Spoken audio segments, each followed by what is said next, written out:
Pemirsa, meski telah memiliki undang-undang yang mengatur larangan alih fungsi lahan pertanian untuk area pembangunan ataupun pemukiman penduduk, namun tetap saja hal itu terjadi di mana alih fungsi lahan pertanian berubah menjadi kawasan perumahan ataupun pemukiman penduduk.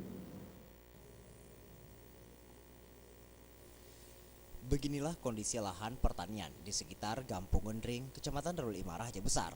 Lahan persawahan tersebut setiap tahunnya dimanfaatkan para petani untuk menanam padi agar memenuhi kebutuhan makanan sekaligus untuk menambah pendapatan ekonomi petani tersebut.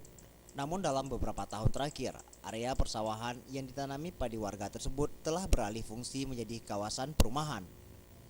Meski pemerintah telah melarang lahan pertanian, baik area persawahan dan lainnya, dilarang untuk dirubah menjadi kawasan perumahan, baik komersial maupun bersubsidi pemerintah.